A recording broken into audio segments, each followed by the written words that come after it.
You think ignoring gossip makes you wise. You think staying silent keeps you out of trouble. You think laughing along helps you fit in. But here's the truth. Every time you play along, even silently, you're teaching people how to treat you. You're saying, you can use me as an audience for negativity. And once they sense that, they'll come back. Not because they respect you, but because they know you won't stop them. But here's the twist. Stopping gossip doesn't have to be awkward. You don't need to act superior. You don't have to lecture anyone or walk away dramatically like you're in a Netflix drama. If you do it right, you can actually gain respect quietly. So, we spent the past week digging into psychology and real-world communication to answer one simple question.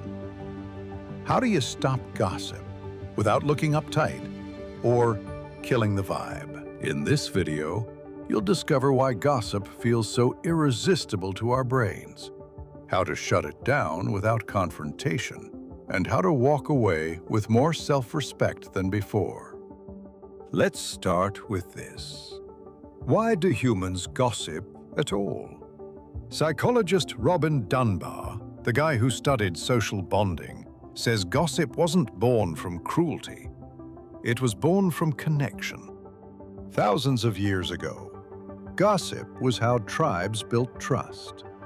Sharing stories about others helped people know who could be trusted, who contributed to the group, and who might be a threat.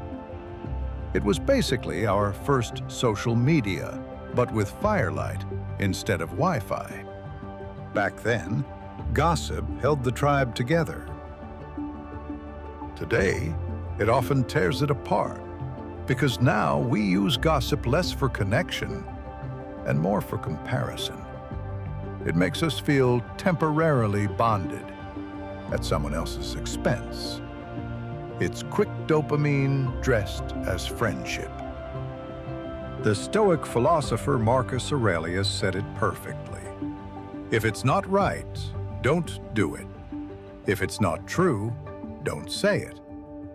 Simple advice, constantly broken. And here's a sneaky trick of modern gossip, something psychologists call triangulation. That's when someone tries to pull you into a fake alliance by criticizing another person. It feels flattering, like you've been invited into a private circle. But here's the catch. If they gossip with you, they'll gossip about you, every time. That's why one of my favorite modern rules from Mel Robbins is this. Don't talk about people who aren't in the room. You don't even have to say it out loud. Just keep it as your quiet rule. It completely changes the way you listen. You start recognizing gossip as a game you never agreed to play. Now, you might think, okay, fine. So next time I hear gossip, I'll just call it out. But that's where most people mess up. Direct confrontation often backfires. The moment you try to stop gossip head-on, you're suddenly too serious, can't take a joke, or so sensitive. And the worst part? You become the next topic of gossip.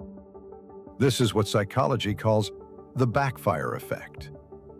When people feel attacked, they don't reflect, they defend.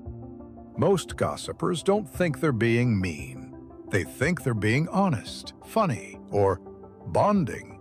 So when you call them out directly, it doesn't make them stop. It just makes them gossip smarter about you. So what actually worked? Let's talk about the psychology-backed ways to shut down gossip smoothly. Strategy 1. Kill it with kindness. Imagine someone starts bad-mouthing a coworker. Ugh, Sarah is such a control freak. Most people either freeze or awkwardly laugh. Instead, try this. Really? That's interesting. I've only seen her be super helpful. That's it. Gossip gone. No confrontation, no awkward silence, no lecture. Here's why it works. Gossip feeds on agreement. It needs validation to survive. When you respond kindly, you trigger cognitive dissonance, that subtle discomfort people feel when kindness meets negativity. Their brain goes, wait, why doesn't this person agree? And the topic fizzles out. Marcus Aurelius once said, "The best revenge is not to be like your enemy." In gossip terms, the best way to win is to rise quietly above it. Strategy 2. Add a layer of neutrality. Sometimes kindness alone isn't enough. The gossiper doubles down. Well, she's nice to you, but you don't know what she did last week. Now you shift gears. Could be. Everyone's got different experiences. You're not agreeing, not disagreeing, just being calm and neutral. Psychologists call this emotional reframing. You remove the emotional fuel from the conversation. People gossip to feel connected. When you stay neutral, you break that emotional circuit. You don't fight negativity, you starve it. Strategy 3. Shift the spotlight.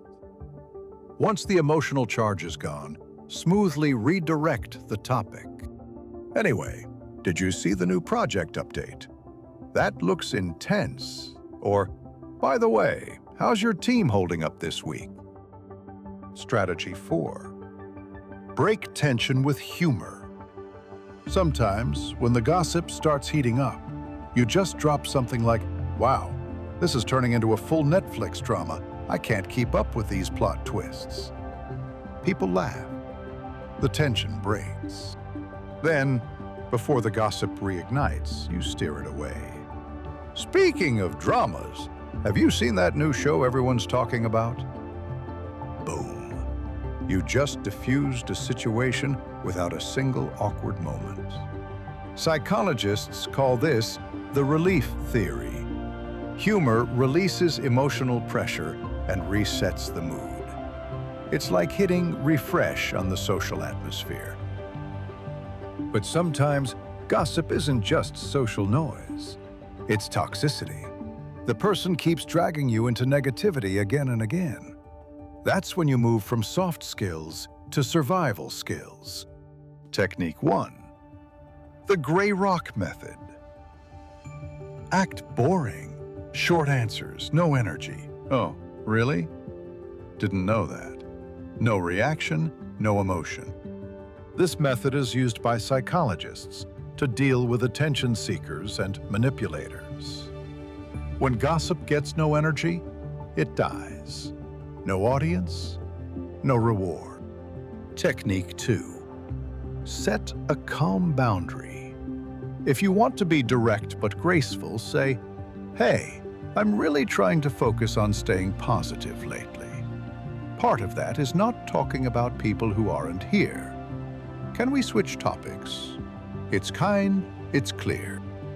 And if they get awkward, that's okay. Awkwardness is social feedback. It's how people learn what's acceptable. Here's the deeper truth. Gossip isn't really about the person being talked about. It's about you. It tests your self-control, your empathy, and your self-respect. You can't stop gossip from existing, but you can make it irrelevant to your life. Epictetus said, "You can't control others, only yourself." Every time you choose not to join gossip, you're training your discipline. You're protecting your peace. You're proving that respect doesn't come from loud words. It comes from quiet strength. Because in a world where everyone talks, the person who listens carefully, speaks kindly, and refuses to join the noise, that's the person everyone truly trusts. So tell me, next time gossip starts, which of these strategies are you going to try first? This is the Ifverse, where silence speaks louder than gossip. Subscribe. There's so much more to explore. Thank you for watching.